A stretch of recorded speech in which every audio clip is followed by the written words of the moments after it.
किसको क्या मिला है? विवाह उनके लिए है जिनके पास बुद्धि की प्रखरता नहीं। जैसे जिस छुरी में धार ना हो उसको पत्थर पे घिसना पड़ता धार देने के लिए, जिस बुद्धि में धार नहीं होती उसको विवाह के पत्थर पे घिस के धार देना पड़ता।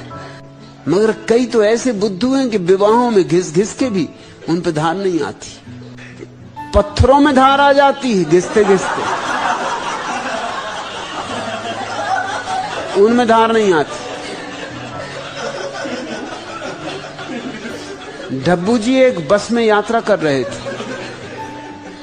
बस में बड़ी भीड़ थी, बहुत भीड़ थी, अतः उन्हें बैठने के लिए जगह नहीं मिली थी। बस खड़े खड़े ही यात्रा कर रहे थे। उनके आगे ही एक सुंदर, आकर्षक और कोमलांगी युवती खड़ी हुई थी। अभी अभी घर से पत्नी से पिट के आए थे।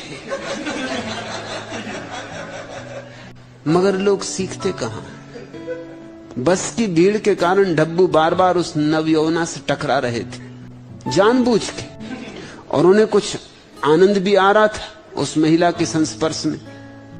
अंत में जब उस युवती ने देखा कि यह व्यक्ति तो उसे जानबूझकर धक्के मार रहा है, तो उसे बड़ा क्रोध आया और वह क्रोधित होकर बोली, इस तरह महिलाओं को धक्के मारते हुए शर्म नहीं आती? तुम इंसान हो या जानवर? इस पर डब्बू जी बोले, जी मैं इंसान और जानवर दोनों ही हूं। युवती तो बड़ी चौंकी। उसने आश्चर्य भरे स्वर में पूछा, इंसान हो यह तो समझ में आता, मगर जानवर कैसे? डब्बू जी मुस्कुराते हुए बोले, तू मेरी जान, मैं तेरा वर। अभी घर से पिट के आ रहे हैं,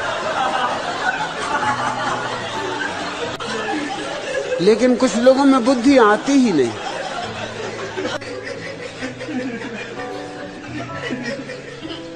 अच्छा हुआ ही ना सन्यास का मार्ग प्रशस्त हुआ है, और ज्यादा देर मत कर सन्यास ले लेना, अन्यथा पिताजी तेरे कोई दूसरा जानवर खोजेंगे।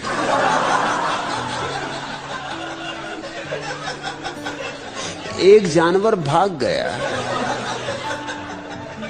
पिताजी इतने से तेरे हताश नहीं हो जाएंगे, वो कोई दूसरा खोजेंगे। तू तो समझ की झंझट मिटी, हो गया विवाह और हो गई बात खत्म। विवाह ही करना हो तो परमात्मा से करो, जुड़ना ही है तो उससे जुड़ो, फेरे ही लेने हैं तो उसके साथ, गांठ ही बांधनी है तो उससे। यहां पागलों से गांठ बांध के भी क्या होगा? इन पागलों के साथ और मुसीबत होगी। खुश हो लेकिन बहुत खुश भी ना हो जाना, क्योंकि कभी कभी खुशी भी बर्दाश्त करना मुश्किल हो जाता है। नसरुद्दीन ने तीसरी शादी की। नई दुल्हन के हाथ का बना खाना जब पहले दिन खाया तो सारा मुंह, जीभ, ओंठ, गाल, गला और यहां तक कि दांत भी कड़वे होठ। किसी तरह उस सब्जी के कौर को वह निकल गया। सोचा कोई बात नहीं। दूसरा और दाल का लिया तो मुंह भनभना गया। मिर्च ही मिर्च थी, दाल का तो नामो निशान नहीं। पेट में जलन होने लगी और आंखों में आंसू आने लगे। वह अपनी इस नई बीबी को नाराज करना नहीं चाहता था, इसलिए बोला, खाना तो बहुत अद्भुत बना है डार्लिंग। नई दुल्हन ने पूछा, फिर आंखों में ये आंसू कैसे? कुछ न पूछो प्रिय, मुल्ला ने बात संभाल ली, ये तो खुशी के आंसू। अच्छा तो और सब्जी दूं या थोड़ी दाल और ले लो? नहीं डार्लिंग, नसरुद्दीन ने रुमाल से आंखें पोंछते हुए कहा, मैं दिल का मरीज हूं, इतनी ज्यादा खुशी एक साथ बर्दाश्त न कर पाऊंगा। अच्छा हुआ ही ना, लोग आएंगे संवेदना प्रकट करने, हंसना, और तू उनसे संवेदना प्रकट करना कि दुखी हो तुम कि तुम्हारा जानवर न भागा। मेरा भाग गया, इसमें दुख का क्या कारण? जरूर लोग आ रहे होंगे। लोग बड़े अजीब हैं, ऐसे मौके नहीं छोड़ते। लोग आएंगे, संवेदना प्रकट करेंगे कि बेटी घबरा मत, दूसरा वर खोजेंगे, इससे भी अच्छा जानवर खोजेंगे।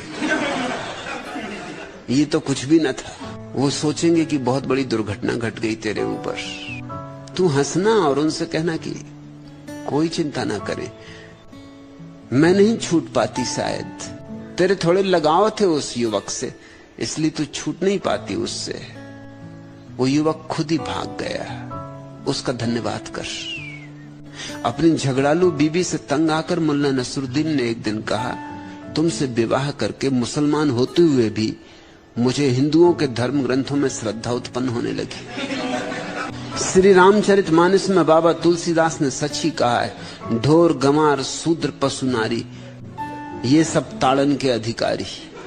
रामायण की इस चौपाई में मेरी भी पूरी श्रद्धा है, गुलजान बोली, क्योंकि 5 चीजों में से मैं तो सिर्फ नारी ही हूं, बाकी 4 तो आप।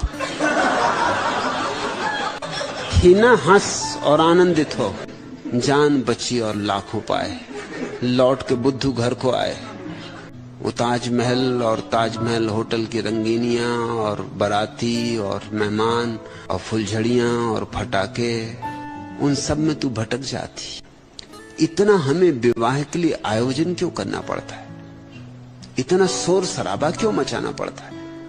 वो जो विवाह की बेहूदगी है उसको छिपाने के लिए।